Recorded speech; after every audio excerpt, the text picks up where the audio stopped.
ఆయన ద్విచక్ర వాడకపోతే ఆ మోడల్ వాడుతుంది. నేను వాడుకోవాల్సింది. ఇది కొత్త పాత ఏదైనా ఎనర్జీ ఒకటి దాని మీద వాళ్ళకి నమ్మకం లేనప్పుడు ఎదురు నిలబడున్నారు కానీ మేడం విజయ్ మేడం మారకుండా అదే మీకు హోస్ట్ ఇచ్చేసాను చూసుకోండి. ఓకేనా? నేను లీవ్ అవుతుంది. ఓకే. నమస్తే masters, welcome to pyramid masters TV. ప్రతిరోజు ఒక మాస్టర్ చే మనం జ్ఞానాన్ని పొందుతున్నాం. అందులో భాగంగా ఈ రోజు మన ముందుకు వచ్చిన గ్రేట్ మాస్టర్ గురుమూర్తి గారు విజయనగరం నుంచి. సార్ 2008లో భీమవరం నుంచి తటవర్తి రాఘవ్ గారి ద్వారా ధ్యానంలోకి వచ్చి 2009 వరకు ఒక్కరే సాధన చేస్తూ 2011లో పత్రి గారి రాకతో మొదటిసారిగా సేవా మార్గంలోకి వచ్చి ఆ కార్యక్రమంలో పాలు పంచుకున్నారు. 2012లో తన ఇంట్లోనే పిరమిడ్ కట్టారు.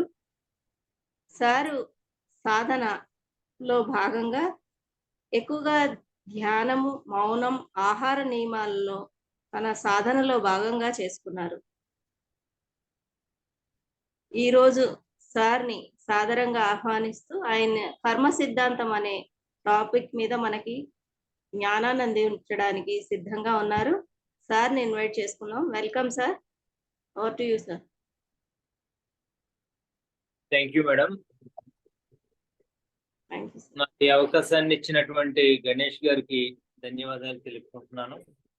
నాకు ఈ ధ్యానం పరిచయం చేసిన తటవర్తి వీర్రాఘవరావు గారికి, ఆయనకి ధ్యానం పరిచయం చేసిన పత్రి గారికి ఆత్మపూర్వక ప్రణామాలు సమర్పించుకుంటూ ఈరోజు కర్మ సిద్ధాంతం గురించి డిస్కస్ చేయాలనుకుంటున్నాను.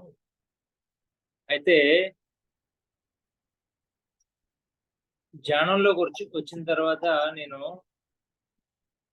సాధన బాగా చేశాను, ఎక్స్పెరిమెంట్స్ బాగా చేశాను. ఆహార నియమాలకు సంబంధించి కానీ, ప్రకృతి ఆహారం తీసుకొని కొన్నాళ్ళని, ఉల్లి, వెల్లుల్లి, చింతపండు, కారం ఇవి తీసుకోకుండా కొన్ని నెలలు ఉపవాసాలు ఎక్కువగా చేయడం. ఏదైతే నేను ఇప్పుడు సన్నగా కనిపిస్తున్నానో మీకు, ఈ శరీరం 91 కేజీలు ఉండేది. అంత లావుగా ఉండేవాడిని ధ్యానంలోకి వచ్చిన కొత్తలోని. ఇప్పుడు సన్నగా అయ్యాను కానీ ఆత్మశక్తి బాగా పెరిగింది. అయితే సజ్జన సాంగత్యం, ఆచార్య సాంగత్యం, సాధన నా దగ్గర ఉన్నాయి. పుస్తకాలు మాత్రం చాలా కొన్ని పుస్తకాలు మాత్రమే చదివానండి. సో ఆ విధంగా కర్మ సిద్ధాంతానికి సంబంధించి నా దగ్గర పుస్తక జ్ఞానం ఎక్కువగా లేదు. సజ్జన సాంగత్యాల ద్వారా కొంత సంపాదించి, ఎక్కువగా నా పరిశోధనాత్మకమైనటువంటి జ్ఞానమే కర్మ సిద్ధాంతానికి సంబంధించి ఉంది. ఈ వీడియోలో, ఈ జూమ్ సెషన్లో నేనేం చెప్పినా నా వ్యక్తిగతమైనటువంటి అనుభవాలతోని ఏర్పరచుకున్న అభిప్రాయాలని మీ ముందు ఉంచుతున్నాను. ఫస్ట్ బేసిక్స్ నుంచి మొదలు పెట్టుకుంటే, కర్మ అంటే మనందరికీ తెలుసు. మనం చేసే పనిని ఆధ్యాత్మిక పరిభాషలో కర్మ అంటారు. మనం చేసే ప్రతి పనికి కూడా ఫలితం ఉంటుంది. నేను ఇప్పుడు మాట్లాడుతున్నాను, మాట్లాడడం అనేది కర్మ అయితే ఫలితం ఏంటంటే నా మాటల్ని మీరు వినగలుగుతున్నారు, మిమ్మల్ని నా మాటల ద్వారా రీచ్ అవ్వగలుగుతున్నారు. ఇలా క్లాప్స్ కొట్టాను అనుకోండి, క్లాప్స్ కొట్టడం అనేది కర్మ అయితే ఫలితం ఏంటి? సౌండ్ వచ్చింది. పెన్ ఇలా తీసాను అనుకోండి, నేను ఈ పెన్ తీయడం అనేది కర్మ అయితే ఈ ఫలితం ఏంటంటే నా చేతిలోకి పెన్ వచ్చింది. వదిలేయడం కర్మ అయితే ఫలితం. అలా ప్రతి కర్మకి ఓ ఫలితం ఉంటుంది. కొన్ని కర్మలకి ఫలితాలు ఇమ్మీడియట్ గా ఉంటాయి. ఇప్పుడు నేను చెప్పినట్టు చప్పట్లు కొట్టడం అన్నా, పెన్ తీయడం అన్నా, ఏదన్నా కొన్ని కర్మలకి ఫలితాలు భవిష్యత్తులో ఉంటాయి.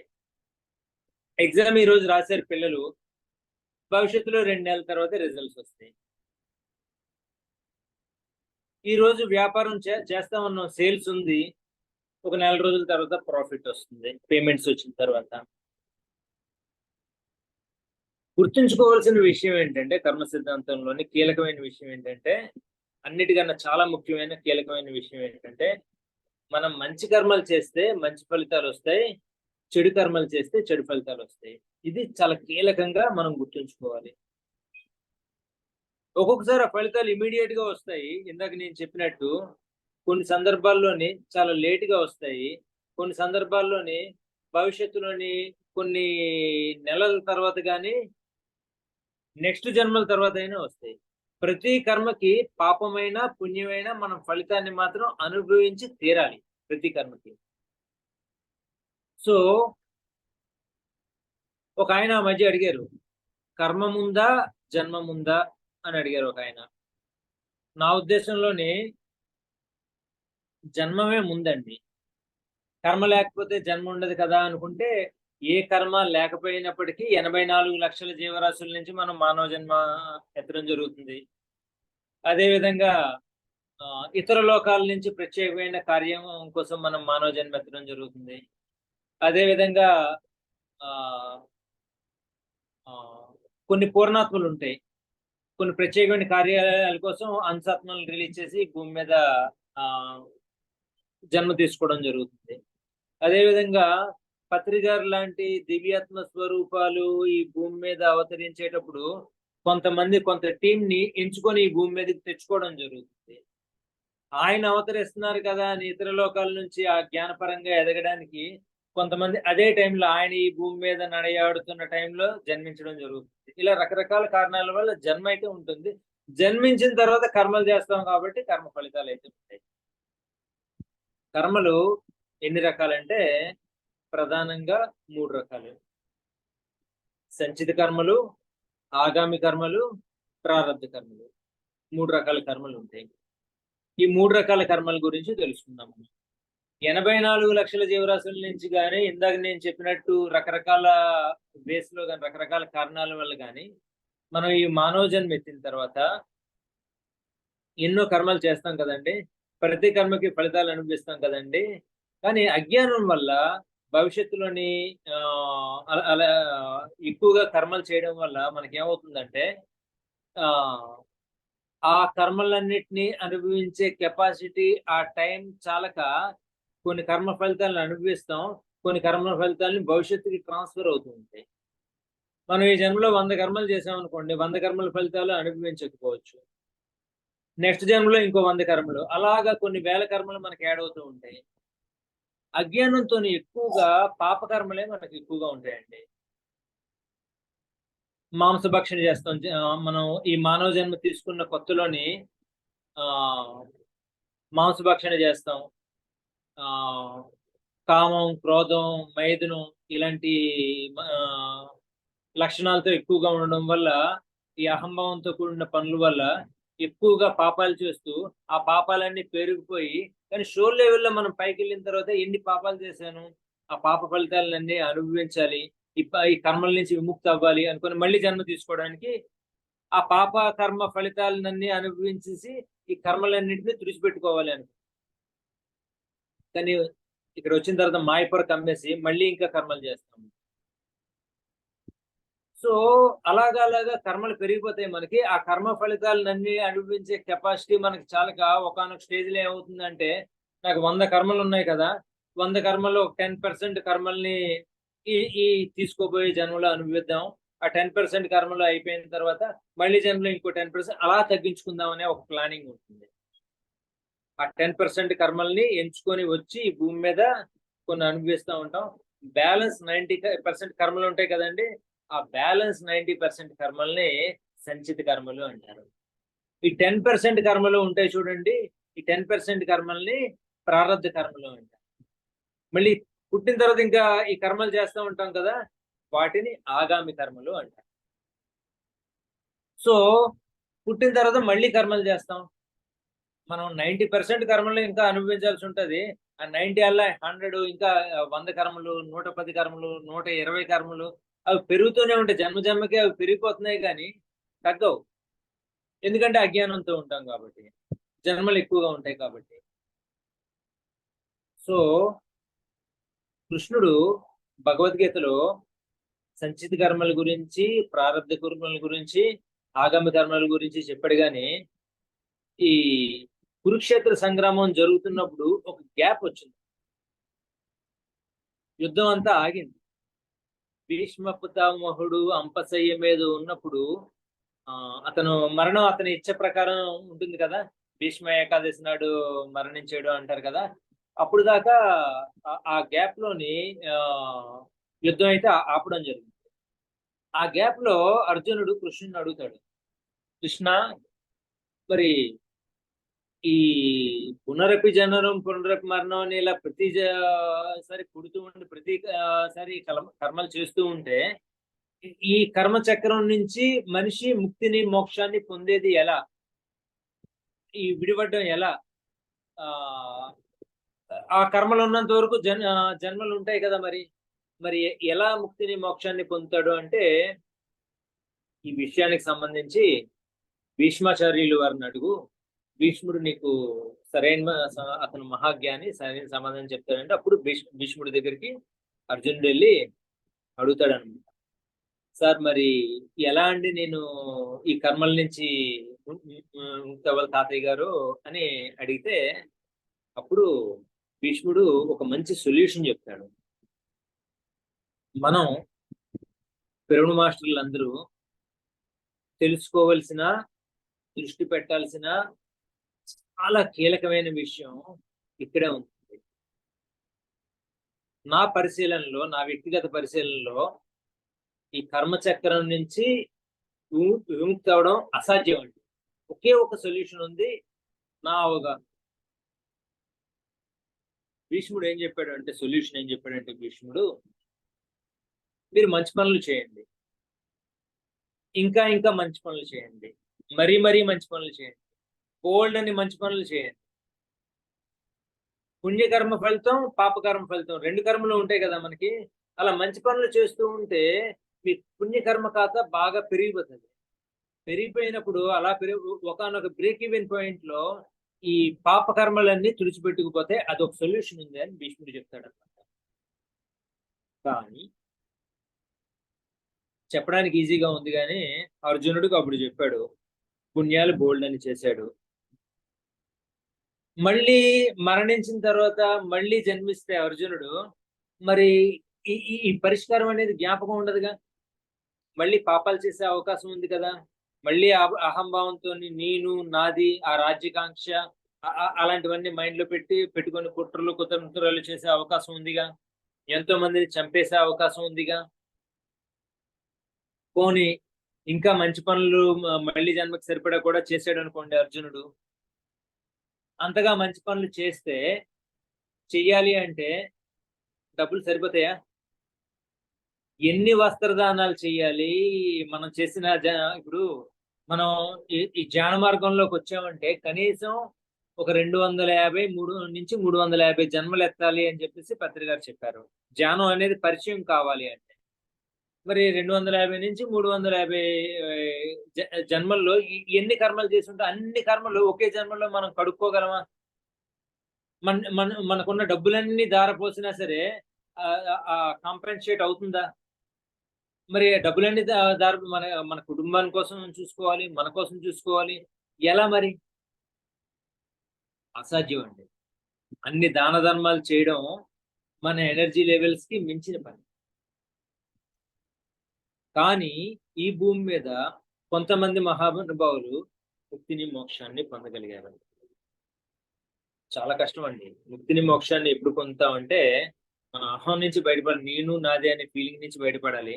చాలా కష్టం కదండి. నేను నాది మనకుంది కదా, మనందరం ఇలా బట్టలు వేసుకొని వచ్చాము అంటేనే, నేను బట్టలు వేసుకోకపోతే మనకు అవమానం, బట్టలు ఇప్పుకొని రోడ్ల మీదకి వెళ్ళాం కదా.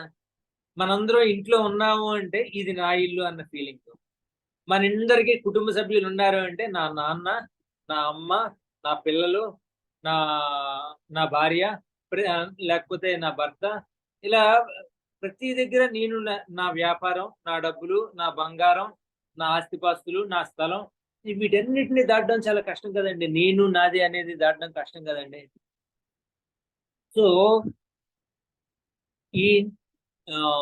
మరి వీటిని ఇవన్నీ ఉంటుండగా వాళ్ళు ఎలా ఎలా ముక్తిని మోక్షాన్ని పొందగలిగారు అంటే నా అనాలిసిస్ లోనే ఆ యోగులందరూ జన్మ పరంపరలో నెమ్మదిగా ధ్యానం దాకా వచ్చి ధ్యాన ప్రచారం చేశారండి వాళ్ళు. ఇది నేను ధ్యాన ప్రచారాన్ని ప్రమోట్ చేయడానికి చెప్పడం లేదండి ఈ మాట. పూర్తిగా ప్యూరిఫైడ్ హార్ట్ తోనే నా అనాలిసిస్ మాత్రమే మీ ముందుంచుతున్నాను.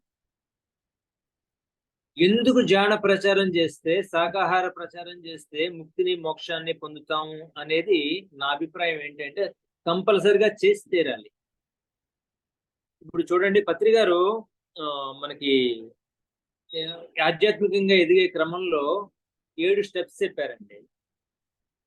శాకాహారం, సజ్జన సాంగత్యం, స్వాధ్యాయం, ఆచార్య సాంగత్యం, అలాగా కొన్ని చెప్పి ఆ 7వది ఏం చెప్పారంటే అన్నిటికన్నా ఉత్తమమైనది ఏంటి అని పత్రిక చెప్పారంటే ఆశ్రమాల నిర్మాణం అని చెప్పారంటే. ఆశ్రమాల నిర్మాణం ఉత్తమోత్తమైన కర్మ అవుతుంది. ఎందుకు అవుతుంది అంటే ఇందాక మనం అనుకున్నట్టు ఈ కర్మ ప్రక్షాళన అనేది ఎప్పటికీ జరగదండి.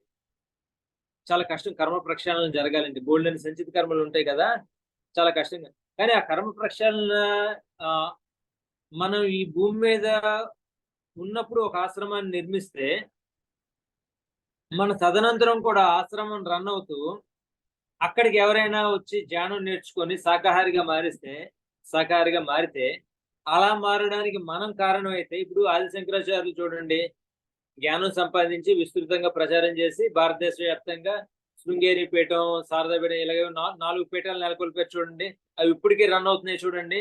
అవన్నీ నెలకొల్పడానికి, అక్కడ అంతమంది ఆధ్యాత్మికంగా ఎదగడానికి కారణం ఎవరయ్యారంటే అప్పట్లో ఆది శంకరాచార్యులు అయ్యారు. వాళ్ళందరూ దండం పెట్టుకుంటూ ఉంటారు ఆది శంకరాచార్యులకి. వాళ్ళందరూ ఆది శంకరాచార్యులకి కృతజ్ఞతలు తెలుపుకుంటూ ఉంటారు. అలాగే బుద్ధుడు ఎన్నో ఆరామాలని స్థాపించాడండి. ఇప్పటికీ బుద్ధుడు మనలాంటి వాళ్ళందరికీ ఫ్యాన్. మనం డీల్ చేసేది వస్త్రదానం చేసినా, అన్నదానం చేసినా, జ్ఞానదానం చేసినా ఎవరికి చేస్తున్నాం అంటే ఒక ఆత్మకు చేస్తాం. షోల్ లెవెల్లో ఎప్పుడైతే ఒకళ్ళు మారుతారో, ఇప్పుడు చైన్ బిజినెస్ ఉంటుంది చూడండి, ఒకళ్ళని జాయిన్ చేస్తారు, వాళ్ళు ఇంకో 10 మందిని జాయిన్ చేస్తారు, వాళ్ళు ఇంకో 10 మందిని జాయిన్ చేస్తారు. అలాగా వీడికి కొన్ని పాయింట్లు వస్తూ ఉంటాయి. అలాంటిది ఐడియా ఉంది కదా, చైన్ బిజినెస్ అంటారు. మీకు ఐడియా వచ్చింది అలాంటి బిజినెస్? మీకు మీరు అలా ఉంటున్నారు కానీ రెస్పాండ్ అవ్వట్లే. ఎవరో ఒకరు చెప్పండి. చైన్ బిజినెస్ తెలుసా మీకు? యామ్వే ఇలాంటివి ఉంటాయి కదా. వినిపిస్తుందండి ఎవరికైనా?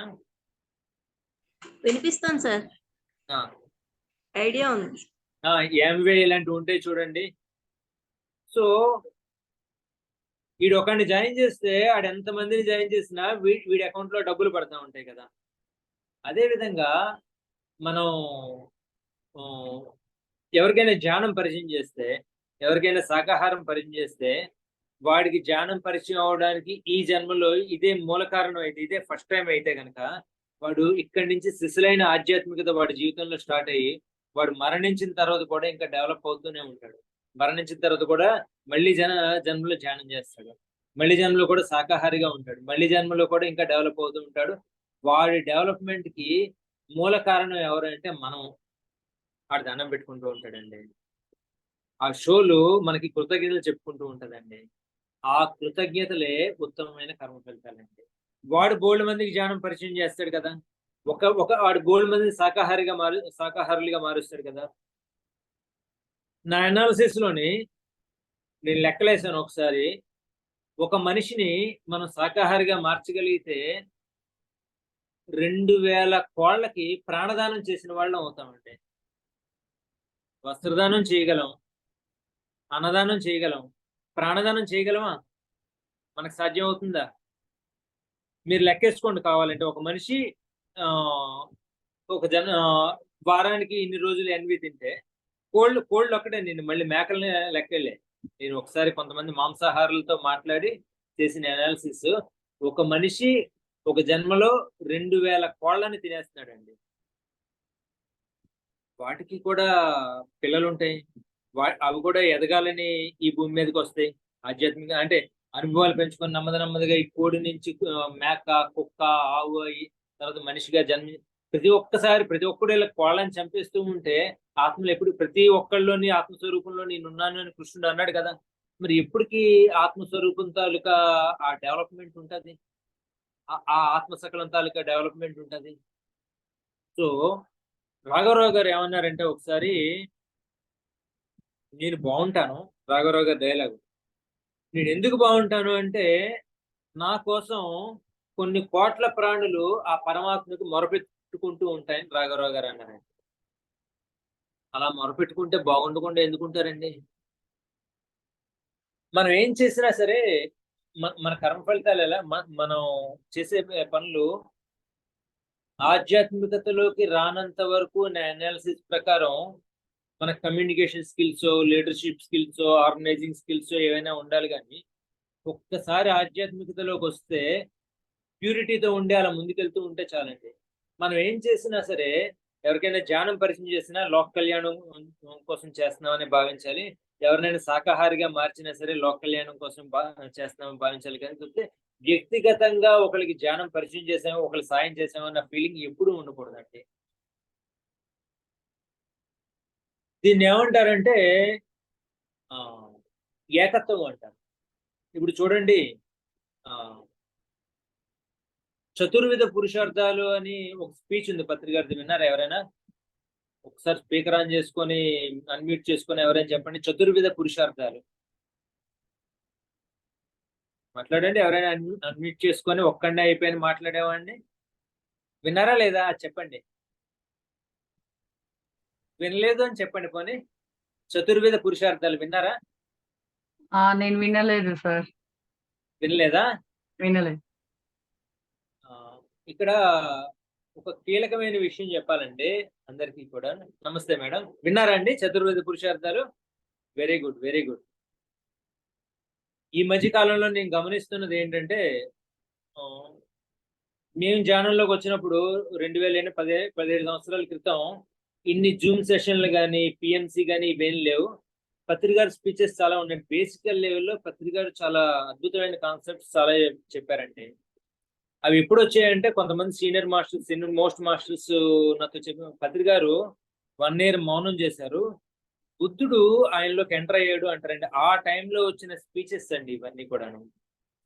అవి ఇప్పుడు ధ్యానంలోకి వచ్చిన ప్రతి ఒక్కరు కూడా చతుర్వేద పురుషార్థాలు కానీ, యోగ పరంపర, ఆరోగ్యమే మహాభాగ్యం, ధ్యానానుభవాలు, ధ్యానం, సంకల్ప శక్తి, ఇలాంటివి చాలా స్పీచెస్ పత్రికారు ఉన్నాయండి. చిన్న ఫోన్లో, టచ్ ఫోన్ రాకముందు దాంట్లో అన్ని విన్నాం అనమాట. దాంట్లో చతుర్వేద పురుషార్థాల్లో పత్రికారు ఏం చెప్పారంటే, మూలంలోకి వెళ్ళినప్పుడు ఈ సృష్టి, నాకు ఇది ధ్యానంలో అనుభవం వచ్చింది, నేను ఏదైతే తెలుసుకున్నానో అదే అందరూ తెలుసుకుంటారు. సృష్టి ఆవిర్భావానికి పూర్వం, సృష్టి ఆవిర్భావం గురించి ఆయన అనుభవాన్ని, ఆయన అనాలిసిస్ ని చెప్పారనమాట. ఇది నేను తెలుసుకున్నాను అని చెప్పారు. ఎలా ఆవిర్భవించింది అని పత్రికారు చెప్పారు అంటే, ఈ సృష్టి అంతా ఆవిర్భావానికి ముందు ఒక చైతన్యం ఉండేది. దాని పరమాత్మ అని పేరు పెట్టుకోండి, లేకపోతే అల్లా అని పేరు పెట్టుకోండి, ఏదన్నా పేరు పెట్టుకోండి. మూలంలో ఉన్నది ఆ చైతన్యంగా, మూలంలో ఉన్న ఎనర్జీ. కాబట్టి నేనేం పేరు పెట్టుకున్నాను అంటే దానికి మూల చైతన్యం అని పేరు పెట్టుకున్నాను దానికి. ఆ మూల చైతన్య పత్రికారు మాటలు అనమాట, ఇలా అన్నారు ఆ స్పీచ్ లో పత్రికారు, మూల చైతన్యం అని పేరు పెట్టుకున్నాను. ఆ మూల చైతన్యం 2గా విడిపోయింది. ఒకటి ప్రకృతి క్షేత్రం, 2 ఆత్మక్షేత్రం. ప్రకృతి పురుషుడు, ఆత్మ అంటే పురుషుడు అంటారు. అది స్త్రీ అయినా, స్త్రీలోని ఒక ఆత్మ ఉన్నా సరే అది పురుషుడు. ఈ ప్రకృతి క్షేత్రం బ్లాస్ట్ అయిపోయింది, ఈ ఆత్మక్షేత్రం కూడా బ్లాస్ట్ అయిపోయింది. ఈ ప్రకృతి క్షేత్రం ఏదైతే ఉందో అదే ఈ గ్రహాలు, గెలాక్సీలు, ఈ బ్రహ్మాండం అంతా ఏర్పడింది, బ్రహ్మాండంగా మారింది. ఈ మనుషులు, ఈ శరీరాలన్నీ ఉన్నాయి కదా, మనుషులు, జంతువులు, ఇవన్నీ. ఆత్మక్షేత్రం కూడా కోటాను కోట్ల శకలాలుగా విడిపోయింది. ఆ కోటాను కోట్ల శకలాల్లో ఒకానొక శకలమే సుగుణ అనేదో పేరు, సుగుణాయ, సుశీలాయ, పేరు కనిపిస్తుంది కదా, ఆ ఒకానొక శకలం ఆ మేడం గారిలోకి ఎంటర్ అయింది. ఆ కోటాను కోట్ల శకలాల్లో ఒకానొక శకలం నాలోకి ఎంటర్ అయింది. ఆ కోటాను కోట్ల శకలాల్లో ఒకానొక శకలం పత్రి గారిలోకి ఎంటర్ అయింది. సో ఇప్పుడు మూలంలోకి వెళ్దాం, మళ్ళీ వెనక్కి వెళ్దాం. ఈ ప్రకృతి క్షేత్రం, ఆత్మక్షేత్రం, ఈ రెండు కూడా ముందు ఒక్కటిగానే ఉన్నాయి కదా మూల చైతన్యంలోని. సో దేనిగా మారినప్పటికీ ఉన్నదంతా ఒక్కటే కదా. ఉన్నదంతా ఒక్కటే అయినప్పుడు మనం ఏం చేసినా సరే ఆ ఒక్కదాని కోసమే చేసినట్టు కదా. ఆ భావనలో మనం చేస్తే కనుక ఎప్పుడైనా సరే కమ్యూనికేషన్స్ మనం మెయింటైన్ చేసేటప్పుడు, లోక కళ్యాణ కార్యక్రమాలు కానీ, ఎవరికైనా సాయం చేసినప్పుడు కానీ, ఎవరినైనా దెబ్బలాడినప్పుడు కానీ, తిట్టినప్పుడు కానీ, కొట్టినప్పుడు కానీ, ఎప్పుడు కూడా ఉన్నదంతా ఒక్కటే అనే ఆ ఏకత్వ మూల సిద్ధాంతాన్ని మనం చేరాల్సిన ఆ లక్ష్యాన్ని, ఏకత్వానికి చేరాలి కదా ఫైనల్ గా. దాన్ని గుర్తుపెట్టుకొని చేస్తే ఏమవుతుందంటే ప్రకృతి నుంచి మనకి అపారమైన సహకారం లభిస్తుందండి. చాలా మంది రకరకాల స్నేహాలు, కొంతమంది ఫోన్ లో కానీ డైరెక్ట్ గా టచ్ లో ఉంటారు. వీళ్ళతో ఎప్పటికైనా అవసరం రాజకీయ నాయకులతో కానీ లేకపోతే ఫ్రెండ్స్ తో కానీ టచ్ లో ఉంటారు కదా. నేను అలాంటి కమ్యూనికేషన్స్ ఎప్పుడు మెయింటైన్ చేయనండి. నేను ఎక్కువగా మౌనం చేస్తా ఉంటాను. ఈ రోజు కూడా నేను మౌనంలో ఉన్నానండి. నిన్న కూడా సాయంత్రం ఒక క్లాస్ చెప్పాను. ఆ క్లాస్ చెప్పినప్పుడు నోరిప్పాను. క్లాస్ అయిపోయిన తర్వాత మళ్ళీ రాత్రి 8:30 నుంచి మౌనం స్టార్ట్ చేశాను. ఈ రోజు కూడా ఇప్పుడు దాకా మౌనంలో ఉన్నాను. ఇది మాట్లాడిన తర్వాత మళ్ళీ మౌనం స్టార్ట్ చేస్తాను. మనం మాట్లాడితేనంటండి మనకు ఉపయోగం ఉండాలంట, లేకపోతే ఎదురు వాళ్ళకన్నా ఉపయోగం ఉండాలి. ఈ టైం వేస్ట్ మాటలన్నీ ఎనర్జీ లాస్ ఉంటుంది. అపారమైన శక్తిని మౌనం ద్వారా సంపాదించవచ్చు. సో నేను చెప్పే పాయింట్ ఏంటంటే, అలాంటి కమ్యూనికేషన్స్ మెయింటైన్ చేయనప్పటికీ నాకు గనక సమస్య వస్తే ఏదో ఒక ఎనర్జీ సహకారం వల్ల ఆ సమస్య పరిష్కారం అవుతుందండి. నేను మెయింటైన్ చేయకపోయినా. ఒక ఎగ్జాంపుల్ చెప్తాను చూడండి. ఒకసారి పండగలోని సంక్రాంతి పండుగ వస్తుంది కదా, భోగి రోజు సంక్రాంతి రోజు నేను మా షాప్కి వెళ్ళాను అవసరం వచ్చి. రిటర్న్ వస్తుంటే బయలుదేరదామని నా షాప్ తాళం వేసుకొని బయలుదేరుతుంటే నా బండి తీసేసరికి బండి స్టార్ట్ అవ్వట్లేదు. ఎంత ట్రై చేసినా సరే బండి స్టార్ట్ అవ్వట్లేదు. ఏ మెకానిక్ ఫోన్ చేసినా సరే అందరికి పండుగలో అత్తూరిళ్ళకి వెళ్ళిపోతారు కదా, అందరూను ఎవరూ అందుబాటులో లేదు. నాకా ఈ బండి గురించి పెద్దగా ఏం తెలియదు. మా షాపింగ్ కాంప్లెక్స్ అంతా మొత్తం ఖాళీగా ఉందన్నమాట. రోడ్ల మీద ఎవ్వరూ జనాలు లేరు. ఎలాగరా దేవుడా అనుకున్న టైంలోని ఇద్దరు వ్యక్తులు మందు కొట్టేసి తాగేసి ఆ మద్యం మత్తులో వచ్చారండి. అటువైపు అలాగొచ్చి ఏదో ఎంక్వైరీ చేశారు. లేదండి వీళ్ళు ఉండరండి అన్నారు. మీరెందుకండి ఎక్కడ ఉన్నారు అని వాళ్ళు అడిగారు. నా బండి స్టార్ట్ అవ్వట్లేదండి అన్నారు. అవునా, స్టార్ట్ అవ్వట్లేదా అని వాళ్ళ మత్తులోని అరే సార్కి మనం హెల్ప్ చేయాలరా అనుకొని నానా తంటలు ఇలా చేతులు కట్టుకొని చూస్తుంది. నానా తంటలు పడుతున్నారు, బండి స్టార్ట్ అవ్వట్లేదు. లాస్ట్కి వాళ్ళు ఏం చేశారంటే, ఒరే నేను బండి మీద కూర్చుంటాను, నువ్వు బండి తొయ్యు, సడన్ గా గేర్ వేస్తాను, బండి స్టార్ట్ అవుతుంది అని వాళ్ళు ఇటు అటు తోసుకొని ఎలాగోలా స్టార్ట్ చేశారు. నాకు బండి ఇచ్చారు, నేను ఇంటికి వెళ్ళిపోయాను. నా అనాలిసిస్ ఏంటంటే, మనం ఏం చేసినా ఈ లోకల్యాను ఈ ప్రాణులకి మనం ప్రాణులు రక్షించే కార్యక్రమాలు చేస్తాం. ఆత్మలు ఆ శాంతిని పొందే కార్యక్రమాలు చేస్తాం. వీళ్ళందరూ దేంట్లో భాగం అంటే ఆ మూల చైతన్యంలో భాగం అండి, ప్రకృతిలో భాగం అండి. ఆటోమేటిక్ గా మనం లోక కళ్యాణ కార్యక్రమాలు చేస్తూ ఉంటే ఈ ప్రకృతి నుంచి ఏదో విధంగా ఎవరో ఒకరి మనం ఒక ఫ్రెండ్ తోని వీడు ఎప్పటికన్నా ఉపయోగపడతాడని ఒక ఫ్రెండ్ తో కమ్యూనికేషన్ చేసామనుకోండి, ఏ విజయవాడో మెదక్కో వెళ్ళామనుకోండి, ఆ ఊరు వెళ్ళేసరికి ఈ ఫ్రెండ్ ఉండకపోవచ్చు. కానీ మనం ప్రకృతితో స్నేహం చేస్తే ఆ ఊర్లో కూడా ప్రకృతి ఉంటుందండి. అందుకని మొత్తం అందరూ మనకి మనుషులేంటి, జంతువులేంటి, ప్రకృతి ఏంటి, గాలి ఏంటి, మొత్తం అన్ని మన కనెక్టివిటీలో ఉండి మనకు సహకరిస్తూ ఉంటాయి. చెప్తే నమ్మరు. మనం సాధకులుగా ఉంటే, ప్రకృతితో కనెక్టివిటీతో ఉంటే, ఆ టైంకి మా మిస్సెస్ ఎప్పుడైనా వాతావరణం బాగాలేనప్పుడు బట్టలు ఉతకాలంటే, ఏంటి వర్షం పడుతుందా అండి అని నన్ను అడిగేసి బట్టలు ఉతుకుతూ ఉంటుందా. ఆ, పడతాది అంటే తన విశ్వాసం అలాంటిది. నీ పడతాది అన్నానంటే ఎండగా ఉన్నా సరే మరి ఇంకా వాషింగ్ మిషన్ వేయదనమాట ఆ రోజు.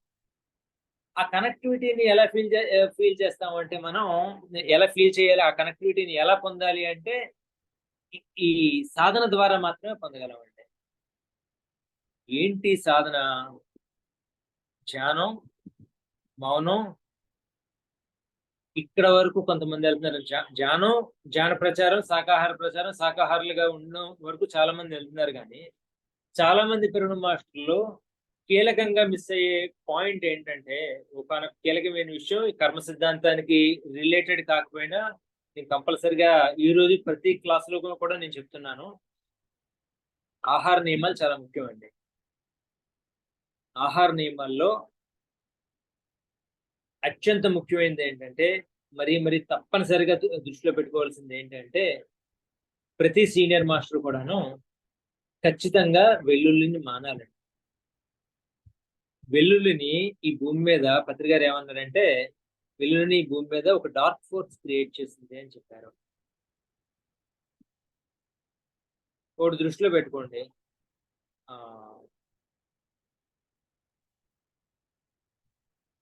మిత్రుడు మనకెప్పుడు ఉపయోగకారి, శత్రువు ప్రమాదకారి. మిత్రుడిగా నటించే శత్రువు అత్యంత ప్రమాదకారి. కానీ ఒక డార్క్ ఫోర్స్ మనలోకి వెళ్తే మన లోపల ఉన్న శత్రువు వినాశకారండి. ఆధ్యాత్మికతలో ముఖ్యమైనది ఏంటి అంటే గురువాక్ పాలన. పత్రికారు చెప్పారు అంటే కనుక మనం ఎట్టి పరిస్థితుల్లోని వెల్లుల్లి తినకూడదు. ఇలా వెల్లుల్లి తినకుండా ఉండి, ఎట్టి పరిస్థితుల్లో తినకుండా ఉండి, బయట కూడా మనకి పెళ్లిలోనే అక్కడ వెల్లుల్లి వేసేసరి తినకుండా ఉండి, ధ్యానం చేస్తూ, మౌనం చేస్తూ మనం సాధకులుగా ముందుకెళ్తే కంపల్సరిగా ఈ ప్రకృతితో కనెక్టివిటీ ఏర్పడుతుందండి. ఈ ప్రకృతితో ఎప్పుడైతే కనెక్టివిటీ ఏర్పడిందో మన ఆధ్యాత్మిక ప్రయాణం దివ్యంగా ఉంటుందండి. ప్రకృతి మనకు అన్ని విధాలా సహకరిస్తుంది. సో ఆ విధంగా మనం ఇప్పుడు ఈ పాయింట్కి వస్తే కనుక, ఎప్పుడైతే ఆ ప్రకృతితో కనెక్టివిటీ అయ్యామో మనం, ఆ ప్రకృతిలో ఏ ప్రాణి అయినా బాధపడుతూ ఉంటే, ఏ ఆత్మ అయినా సరే, ఏ మనిషి అయినా బాధపడుతూ ఉంటే ఇక్కడ మనం స్పందిస్తూ ఉంటాం కాబట్టి, అది మంది అనుకుంటాం కాబట్టి, మనకు బాధ అనిపిస్తుంది కాబట్టి వాళ్ళ కోసం హోల్ హార్టెడ్గా చేస్తాం. ఎవరో గురువు చెప్పారని చెప్పేసి మనం జ్ఞాన ప్రచారం చేయం. ఎవరో గురువు చెప్పారు కాబట్టి శాకాహార ప్రచారం చేయం. సాధకులుగా ఎదిగి ఆ ఏకత్వానికి దగ్గర అవుతూ ఉంటే నెమ్మదిగా మనం అది మనం ఒకటే అనుకుంటాం కాబట్టి, అక్కడ దుఃఖం ఉంటే ఇక్కడ దుఃఖం ఉంటది కాబట్టి, అక్కడ దుఃఖం లేకుండా ఉండడం కోసం మనం హృదయపూర్వకంగా పనిచేస్తాము. అలా పనిచేసినప్పుడు సంతృప్తిని పొందుతాం. ఫారిన్ వెళ్ళారు ఒకసారి పత్రికారు. ఫారిన్ వెళ్ళినప్పుడు ఆయన్ని ఒకసారి అడిగారు అనమాట. ఒక ఛానలింగ్ జరిగింది.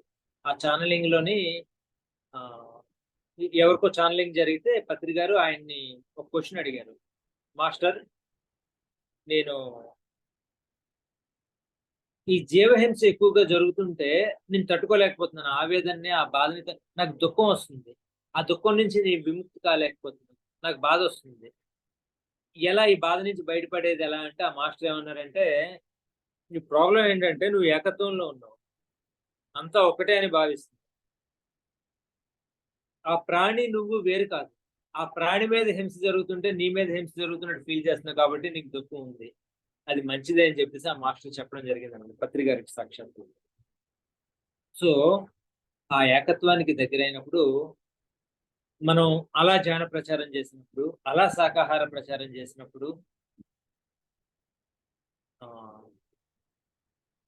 విపరీతంగా ఈ చైన్ బిజినెస్ లాగా ఒకరి నుంచి ఒకరికి పాకి అన్ని ఆత్మలు మనకి ప్రణామాలు సమర్పించుకుంటే ఉంటే ఈ పుణ్యకర్మ ఖాత విపరీతంగా పెరిగి ఈ సంచిత కర్మలన్నీ తుడిచిపెట్టుకుపోతాయండి.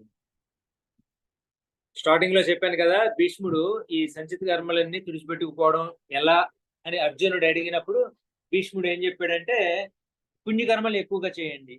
మరి పుణ్యకర్మలు ఎక్కువగా చేయాలి అంటే మన కెపాసిటీ సరిపోదు. పత్రికారు ఏమన్నారంటే, ఒకసారి మనం చాలా సందర్భాలు ఏమంటుంటామంటే, కర్మ చేస్తే ఫలితం వస్తుంది అనేది కరెక్ట్. కృషి చేస్తే ఫలితం వస్తుందేమో అనుకొని చాలా మంది కృషి చేస్తారండి. కృషి చేస్తే మనుషులు ఋషులు అవుతారేమో కానీ కర్మ ఫలితాలు రావండి. మనం ఏం చేయాలంటే ఇప్పుడు భద్రి గారు లోక కళ్యాణం కోసం చేసే కర్మలు మాత్రమే కర్మలు, మిగతావేవి కర్మలు కాదని భద్రి గారు అన్నారండి. భగవద్గీత అనాలిసిస్ చేసిన పుస్తకంలో అన్నారు. దీని అర్థం ఏంటంటే ఇప్పుడు మనం ఉద్యోగమో వ్యాపారమో ఏవో చేసాం కదా, లేకపోతే మన పిల్లలకి అన్నం వండి పెట్టామనుకోండి, మనం ఏమనుకుంటామంటే నేను నా పిల్లలకి అన్నం పెట్టానేమో అనుకుంటాం. కానీ వాళ్ళ నుదిటి రాత మీద ఆహారం అనేది వాళ్ళకి రాసి పెట్టిందండి. మనం ఏదన్నా సరే అర్హతని సంపాదించుకోవాలండి. అర్హతని సంపాదించుకుంటే మనకు లభిస్తుంది తప్పితే సంపాదించుకోవడానికి ప్రయత్నం చేసినంత మాత్రాన అర్హత లేకపోతే మనకు లభించదండి. ఒకసారి రాఘవరావు గారు ఒక మంచి ఎగ్జాంపుల్ చెప్పారు.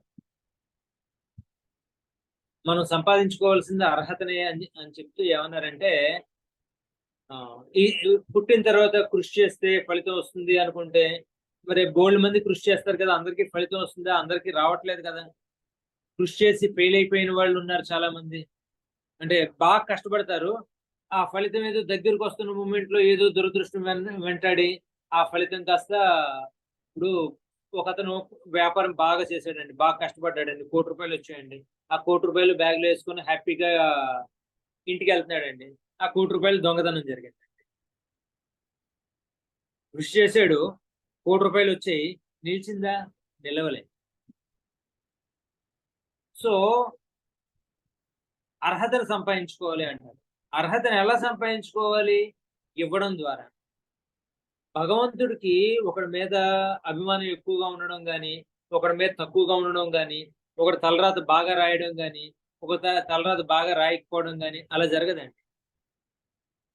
ఒకడేమో పూరి గురుసులో పుడతాడు, ఒకడేమో ధీరుభాయ్ అంబానీ ఇంట్లో పుడతాడు. ఆ ధీరుభాయ్ అంబానీ ఇంట్లో పుట్టినవాడు అపర కోటీశ్వరుడు. ఆడు ధీరుభాయ్ అంబానీ ఇంట్లో ఎందుకు పుట్టాడు? ముఖేష్ అంబానీ. వీడు పూరి గుడిసెలో ఎందుకు పుట్టాడు? అంటే ఆడు బోల్డ్ అంత ఇచ్చి ధీరుభాయ్ అంబానీలో పుట్టడానికి కావాల్సిన అర్హతను సంపాదించుకున్నాడు, అపర కోటీశ్వరుడు అయ్యాడు. వీడు బోల్డ్ అంత లాగేసుకొని జనాల దగ్గర నుంచి బోల్డ్ అంత లాగేసుకొని పూరి గుడిసెలో పుట్టాడు. సో ఎప్పుడైతే మనం లోకోపకరమైనటువంటి కార్యక్రమాలు చేస్తాం, మళ్ళీ ఇక్కడ ఇంకో కీలకమైన విషయం అండి, ధీరుభాయ్ అంబానీ ఇంట్లో పుట్టినంత మాత్రాన్న, లేకపోతే బోల్డ్ అంత డబ్బులు ఉన్నంత మాత్రాన్న అర్హత ఉన్నట్టు కాదు, ఉత్తమమైన కర్మ ఫలితాలు చేసినట్టు కాదు. మనకు కావాల్సింది ఎప్పుడు డబ్బులు కాదండి. డబ్బులు ఎందుకు సంపాదిస్తున్నారు? అందులోనూ సంతోషంగా ఉండొచ్చని డబ్బులు సంపాదిస్తారండి. కొంతమంది బోల్డ్ అని డబ్బులు వస్తాయి కానీ సంతోషం మాత్రం రాదు.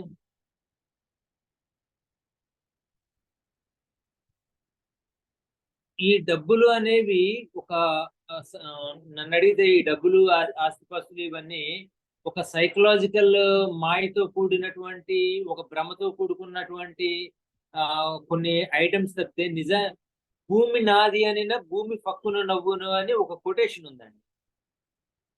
ఇప్పుడు ఏం చేస్తాడంటే డబ్బులు సంపాదించి ఎక్కడో దగ్గర భూమి కొంటాడు. వీడు ఆ భూమి మీద ఉండలేడు, ఎక్కడో ఇంకో ఊర్లో ఎక్కడో భూమి ఉంటుంది, వీడు మాత్రం ఇక్కడే ఉంటాడు, ఆ భూమిని అనుభవించలేడు. 4 ఇళ్ళు కొంటాడండి, 4 ఇళ్లలో ఎవరో ఉంటారు, వాళ్ళు అనుభవిస్తాం, వీడు మాత్రం ఇక్కడే ఉంటాడు. బంగారం కొనుక్కుంటాడండి, ఆ బంగారం ఏమో పెళ్ళం మెళ్ళలో ఉంటుంది, ఆ పెళ్ళం మెళ్ళలో ఎప్పుడు ఉంటుందా? ఫంక్షన్స్కి వెళ్ళినప్పుడు మాత్రమే ఉంటుంది. బ్యాంకులో డబ్బులు ఉంటాయండి, వీడి దగ్గర డబ్బులు ఉండవు. వీడు ఏం సంపాదించుకోగలడు అంటే ఆ తిండి మాత్రం తింటా ఉండదు. ఎవరు మాత్రం తినట్లేదు? అందరూ తింటున్నారు కదా. ఎవరు అదృష్టవంతులు అంటే, అదృష్టం అంటే తెలుసు కదా, దృష్టం కానిది అంటే కనిపించినది అనమాట. దృష్టం అదృష్టం రెండు ఉంటాయి. దృష్టం అంటే కనిపించేది, అదృష్టం అంటే కనిపించేది. అది మన కంటికి కనిపించదు కానీ మనకు వస్తుంది అనమాట ఆ ఫలితం. ఇప్పుడు గత జన్మలో మనం పుణ్యాలు చేసాం, ఈ జన్మలో ఈ ఇంట్లోని ఈ ఫ్యాన్ కింద ఈ ఏసీలోని ఇలా ఉండే అర్హత మనకు వచ్చింది. గత జన్మలో బోల్డ్ పుణ్యం చేశాడు ముఖేష్ అంబానీ, సో అలా ఆ అర్హతని అపర కోటీశ్వరుడుగా ఉండి ఆ కీర్తిని ఆ వైభోగాన్ని అనుభవించే అర్హతను పొందాడు. ఏది అదృష్టం అంటే మనిషికి కావాల్సిన బోల్డ్ డబ్బులు అక్కర్లేదండి. ప్రధానంగా మనిషికి ఏం కావాలంటే తినడానికి తిండి, తాగడానికి నీరు, కట్టుకోవడానికి బట్ట, ఎప్పుడైనా అవసరానికి ఏదైనా అనారోగ్యాలు వస్తే ఆ ట్రీట్మెంట్కి సరిపడా డబ్బులు, ఇవన్నీ ఉంటే చాలండి. ఇవన్నీ ఉన్నా ఎందుకన్నా ఈ అవసరాలు తీరగా ఇంకా ఎక్కువ డబ్బులు ఉన్నా సరే అశాంతితోని దుఃఖంలోనే ఉంటున్నారు మనుషులు, ఉన్నా కదా. బయటికి వెళ్తే ఎవరితో ఏ గొడవ వస్తుందో తెలియదు, ఏ డిస్ప్యూట్ లో ఉంటాడో తెలియదు, నిరంతరం ఒత్తిడి, ఎవరేమనుకుంటారో తెలియదు, ఎవరు ఏమంటారో తెలియదు, అనారోగ్య సమస్యలు. సో ఇవన్నీ లేకుండా సక్సెస్ అంటే ఏంటి అంటే, ఎవరైతే సంతోషంగా ఉండగలుగుతారో వాడు సక్సెస్ అయినట్టే. మన జీవితంలోని ఒక 70% మనం సంతోషంగా ఉండి 30% కష్టాలు, దుఃఖాలు, బాధలు ఉన్నా మన జీవితం సక్సెస్ అయినట్టే. అలా కాకుండా ఒక 70% ఈ ఆందోళనలు, బాధలు, దుఃఖాలు, కోపాలు, పగ, ప్రతీకారం ఇలాంటి ఎమోషన్స్ లో ఉండి 30% సంతోషం ఉంటే మన జీవితం ఫెయిల్ అయినట్టే. సక్సెస్ అంటే ఏంటి అంటే మనం సంతోషంగా ఉండాలి, ఆ సంతోషం పరిధిని దాటి ఆనందం దాకా వెళ్ళాలి. ఆ ఆనందం సంపాదించాలి అంటే మన పుణ్యకర్మ ఖాతా పెరిగి సంచిత కర్మలన్నీ నాశనం అయిపోవాలంటే, ఆ సంచిత కర్మలన్నీ నాశనం అవ్వాలంటే ధ్యానం చేయాలి, సాధన చేయాలి, జ్ఞాన ప్రచారం చేయాలి, శాకాహార ప్రచారం చేయాలి. ఎప్పుడైతే ఇవన్నీ చేసామో ఖచ్చితంగా ఆ అనాలిసిస్ లో మనం ఆ పుణ్యకర్మ ఖాతా పెరిగి చైన్ బిజినెస్ లాగా ఒకరి నుంచి ఒకరికి బోల్డ్ మంది ప్రాణులు మన ద్వారా రక్షింపబడి నెమ్మదిగా ఈ సంచిత కర్మలన్నీ రూపుమారిపోతాయండి. ఒక డౌట్ రావచ్చు మీకు, సార్ మీరు చెప్పింది బాగానే ఉంది, ఇంత మనం ఇవన్నీ చేయాలంటే జ్ఞానం సంపాదిస్తే కనుక సంతోషంగా ఉండగలుగుతాము, మరి ఆ కర్మలు ఉంటే కనుక ఎంత జ్ఞానం సంపాదించినా సరే సంతోషంగా ఉండలేము. మరి ఆ కర్మలన్నీ సంచిత కర్మలన్నీ పోకపోతే మరి అసలు ఆ సంచిత కర్మలు మనకి ఉన్నాయా పోయాయా అని తెలుసుకునే మార్గం ఏంటి? ఇప్పుడు ఆ క్లారిటీ మనకు రావాలి కదా. మీరు సాధకులుగా ఉండి పరిశీలనాత్మక, పరిశోధనాత్మక దృక్పథంతో ఉండి నిరంతరం మీ జీవితాన్ని మీరు విశ్లేషించుకుంటూ, తర్కించుకుంటూ ముందుకెళ్తూ ఉంటే జ్ఞాన మార్గంలో విపరీతమైన సేవని ఒక హ్యాబిట్ గా అలవాటు చేసుకుంటే నెమ్మదిగా మీ జీవితంలో ఏం జరుగుతుందంటే కర్మ సిద్ధాంతం అనేది మీ అనుభవ పరిధిలోకి వస్తుంది. ఎలా వస్తుందంటే మీ అనుభవ పరిధిలో కర్మ సిద్ధాంతం ఎలా వస్తుంది అంటే అనుభవ జ్ఞాన పరిధిలోకి వస్తుంది అంటున్నాను నేను. ఎలా వస్తుంది అంటే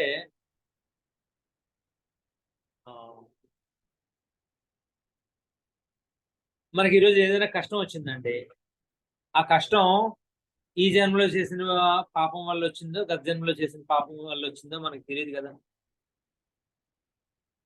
కానీ మన సంచిత కర్మలన్నీ రూపుమాసిపోతే ఏమవుతుందంటే మనం ఈ జన్మలో చేసిన కర్మ ఫలితాలని ఈ జన్మలోనే అనుభవించడం జరుగుతుంది. మనకి ఏదైనా కష్టం వచ్చినప్పుడు, దుఃఖం వచ్చినప్పుడు, బాధ వచ్చినప్పుడు కళ్ళు మూసుకొని చెక్ చేసుకుంటే 100% మనకు తెలిసిపోతుందండి ఆ దుఃఖం దేనికి వచ్చిందా అనేది. ఒకసారి ఏం జరిగిందంటే 2012లో కట్టాలి వెళ్ళాను నేను ధ్యానమా చక్రానికి. మేము కారాలు చాలా తక్కువ తింటాం, అక్కడ కారాలు చాలా ఎక్కువగా ఉన్నాయి. ఆ ఫుడ్ లోని తెలంగాణ సైడ్ కారాలు ఎక్కువ ఉంటాయేమో, ఫుడ్ లో కారాలు ఎక్కువగా ఉంటాయి. కంప్లైంట్ చేయడానికి నేను కిచెన్ లోకి వెళ్ళాను. అతన్ని అడగండి అని చెప్పేసి గెడ్డ ఉండి ఆ కిచెన్ ఇన్ఛార్జ్ ఎవరైతే ఉంటారో అతని దగ్గరికి నన్ను పంపించారు. ఎదగని ఆ జ్ఞానపరంగా ఎదగని ఆ స్థితిలోని గోల్డ్ డొనేషన్ ఇచ్చాను కదా అని అహంభావంతో అతని మీద నేను కోపంగా చెప్పాను. ఏంటండి ఇంత కారాలు అయితే ఎలా తింటారు? అడుగుతారండి. కట్టాల్ జానమా చక్రం అంటే కనుక అప్పుడు 2012లోని రోజుకి 50,000 ప్లేట్లు అవుతున్నాయండి. వాళ్ళు ఎంత డెడికేటెడ్ గా వర్క్ చేస్తే అన్ని ప్లేట్లు అందించగలుగుతారు. ఎంత సేవ, ఆ హృదయంలో ఎంత సేవభావం ఉండాలి. గొప్ప గొప్ప సేవకులు కదా, వాళ్ళ మీద సీరియస్ అవ్వచ్చా, వాళ్ళ మీద అరవచ్చా, వాళ్ళని ఏమైనా తప్పు పట్టచ్చా? పెట్టింది తినేసి వెళ్ళడం మానేసి పెట్టడమే చాలు. వాళ్ళు మీరు ఇలా చేస్తున్నారు అని ఆ సేవలో తప్పు పత్రిక గారు పదే పదే చెప్తారు కదా, నో కామెంట్ నో జడ్జిమెంట్ అంటారు కదా. ఫ్రీగా పెడుతున్నారు, ఓన్లీ పెరుగన్నం తినేస్తే నేను అయిపోతాను. ఆయన ఏం అనలేదండి మహానుభావుడు. ఇలా చూస్తూ సరేనండి సరేనండి అన్నాడు. దండం పెట్టచ్చు నిజంగా ఎనర్జీ లెవెల్స్ కి. అయిపోయింది, వచ్చాను. కట్ చేస్తే నా జీవితంలో ఒక 5 సంవత్సరాలు గడిచిపోయింది. 5 సంవత్సరాల తర్వాత విజయనగరంలో పెద్ద ప్రోగ్రామ్ మేము కండక్ట్ చేసామండి. మా టీం అంతా కిచెన్ సెక్షన్ చూసుకుంది. ఓ మేడం గారు వచ్చి, అన్ని బాగున్నాయి యాక్చువల్గా, అందరూ అంటున్నారు. ఒక మేడం గారు వచ్చి పదే పదే కిచెన్ సెక్షన్ కి సంబంధించి ఏదో ఒక కంప్లైంట్ చేయడం మొదలు పెట్టారు. మా టీంలో వాళ్ళు ఎవరైతే ఉన్నారో వాళ్ళు వచ్చి ఆ మేడం ఇలాగన్నారు అలాగన్నారు అని నాకు చెప్పడం మొదలు పెట్టారు. ఒకటో రోజు అయిపోయింది, రెండో రోజు నేను ఆవిడతో ఒక ఆర్గ్యుమెంట్ వేసుకున్నాను. అది కొంచెం ఇష్యూ పెద్ద అయింది, క్షమించమని అడిగాను. ఆవిడ సీరియస్ అయ్యారు. నాకు చాలా బాధ అనిపించింది, చాలా బాధ అనిపించింది. మధ్యాహ్నం శాకాహార ర్యాలీ జరిగింది. ఆడిటోరియం అంతా ఖాళీగా ఉంది. ఆడిటోరియంలోకి వెళ్ళాను. శాకాహార ర్యాలీకి వెళ్ళకుండా నేను ఆడిటోరియంలో పత్రిక బ్యానర్ పద్ధతి కనిపిస్తుంది, కూర్చున్నాను అనమాట. పత్రికని చూస్తూ నాకు అవమానం వచ్చింది కదా, కష్టం వచ్చింది కదా, బాధ వచ్చింది కదా చూస్తూ అలా ధ్యానంలో కూర్చున్నాను. నాకు ఎప్పుడైనా ఇలా ఇంటి వస్తే కనుక నేను ధ్యానం చేసేస్తాను. ధ్యానం సకల సమస్యల పరిష్కారం, దుఃఖం పోతుంది. ఇంకా ధ్యానంలో కూర్చోగానే నాకు ఓ రూపం కనిపించింది. ఆ రూపం ఎవరిది అంటే 2012లో నేను సీరియస్ అయ్యాను చూడండి, గడ్డ ఉండి కట్టల్లో కిచెన్ సెక్షన్ ఇన్ఛార్జ్, అతని రూపం కనిపించింది అంటే. సో నా వాస్తవానికి సృష్టికర్త ఎవరు అంటే నేనే. ఆ మేడం వల్ల నాకు దుఃఖం రాలే. 2012లో నేను ఏదైతే ఒక బాధ పెట్టే విధంగా నా ప్రవర్తన నా మాట ఉందో అదే బాధ నాకు వచ్చింది. 2012లో జరిగిన చేసినటువంటి ఆ కర్మ ఫలితాన్ని ఇప్పుడు అనుభవిస్తున్నాను అనే విషయం నా నోటీసులోకి వచ్చింది నేను సాధకుండా అవడం వల్ల. అలా కాకుండా నా లిస్టులో సంచిత కర్మలే బోల్డ్ అని ఉంటే, గర్జనలో ఉన్నవే బోల్డ్ అని ఉంటే, సంచిత కర్మలు తుడిచిపెట్టుకోకుండా ఉంటే, ఈ 2012లో జరిగిన ఎవరినో బాధ పెట్టిన చూడండి, నేను ఇచ్చిన బాధ తాలూకా ఫలితాన్ని మళ్ళీ జన్మలోనో ఆ మళ్ళీ జన్మలోనో నేను అనుభవించాల్సి వస్తుంది. అప్పుడు అనుభవిస్తాను కదా, ఎందుకు వచ్చిందో నాకు ఆ బాధ తెలియదు. ఎప్పుడైతే మనం పరిశోధనాత్మక దృక్పథంతో ఉంటే, పరిశీలనాత్మక అవేర్నెస్ తో ఉంటే, ఎప్పుడైనా నెమ్మదిగా ఇప్పుడేం జరుగుతుందంటే 5 సంవత్సరాల క్రితం చేసిన కర్మ ఫలితాన్ని నేను 5 సంవత్సరాల తర్వాత అనుభవించాను. 2017లో అనుభవించాను. అది ఇప్పుడేం జరుగుతుందని నేను ఎవరినైనా బాధ పెట్టినా, ఎవరినైనా మాట అన్నా, ఏం చేసినా సరే ఇమ్మీడియట్ గా 2-3 రోజుల్లోనే ఎఫెక్ట్ వస్తుందండి. ఒక 2 సంవత్సరాల క్రితం వరకు. ఇప్పుడు ఏం జరుగుతుందంటే, ఈ మధ్య కాలంలో ఏం జరుగుతుందంటే, ఒక 6 నెలల నుంచి నాకు ఏం జరుగుతుందంటే, నేను గనక ఎవరినైనా తెలుసో తెలియకో ఎమోషన్లోనో బాధిస్తే ఆ రోజే నాకు ఎఫెక్ట్ పడిపోతుంది. ఇమ్మీడియట్గా ఈ కర్మ వల్ల ఈ ఫలితం వచ్చింది అని నాకు తెలిసిపోతుంది. నా జీవితంలో నేను వేసే ప్రతి అడుగు, మాట్లాడే ప్రతి మాట జాగరూకత. ఎందుకు మాట్లాడాలి, ఎందుకు ఎవరినైనా బాధ పెట్టాలి, ఎందుకు ఇంప్యూరిటీతో ఉండాలి, ఎందుకు ఆ దుఃఖాన్ని అనుభవించాలి. అప్పుడు నేను కరెక్ట్ గా ఉండడం మొదలు పెట్టాను. నా జీవితం కరెక్ట్ గా ఉండడం మొదలు పెట్టాను. నేను ఎవరికి దుఃఖం ఇవ్వకుండా ఆనందాన్ని ఇవ్వడం మొదలు పెట్టాను. నాకు మాక్సిమం ఆనందమే ఉండడం మొదలుపెట్టి, నాకు బోల్డ్ అని సమస్యలు ఉంటాయి. ఆ సమస్యలు ఉన్న ఇప్పుడు ఆల్మోస్ట్ న్యూట్రల్ గానే ఉంది. న్యూట్రల్ గా నా మానసిక స్థితి ఎప్పుడైనా లేదు అంటే దాని అర్థం ఏంటి అంటే, నేను ఎక్కడో ఏదో పొరపాటు చేస్తాను, ఎవరినో బాధ పెట్టాను అని నాకు అర్థమైపోతుంది. నాకు అర్థమవుతుంది. సో సంచిత కర్మలు తుడిచిపెట్టుకుపోవాలి అంటే పుణ్యకర్మలు ఎక్కువగా చేయాలి.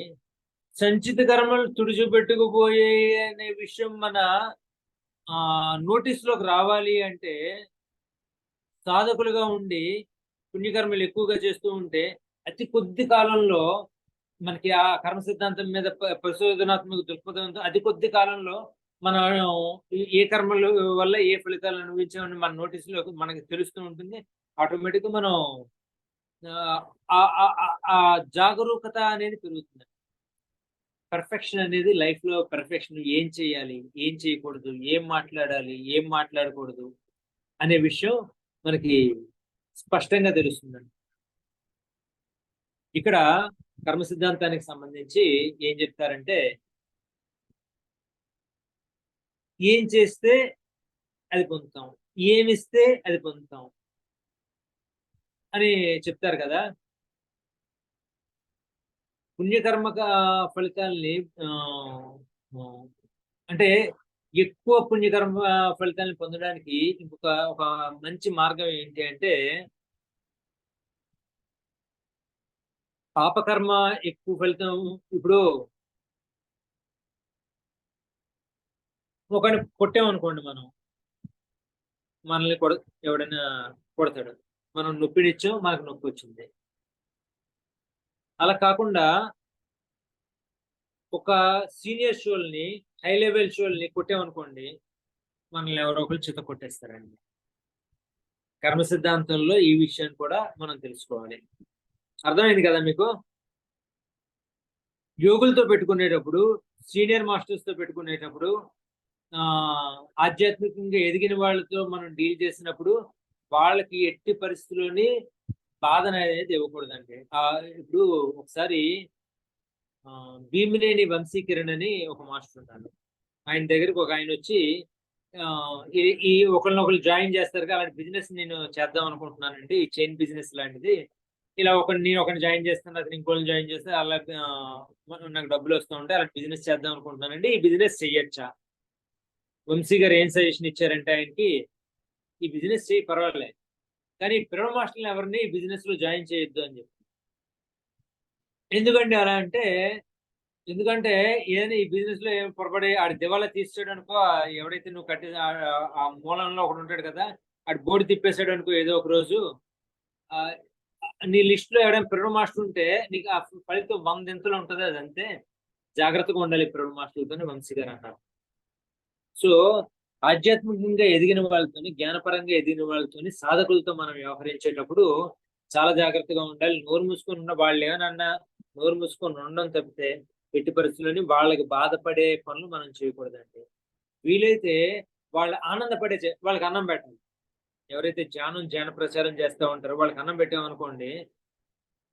పత్రి గారు వచ్చారనుకోండి మన ఇంటికి, ఇప్పుడు అంటే ఇలా జరిగింది, కానీ పత్రి గారు కానీ సీనియర్ మాస్టర్స్ ఎవరైనా వస్తే, న్యూటన్, జీకే, రాఘవరావు గారు ఇలాంటి వాళ్ళు వచ్చారనుకోండి, వాళ్ళకి అన్నదానం చేస్తే ఒక ఫలితం ఉంటుంది.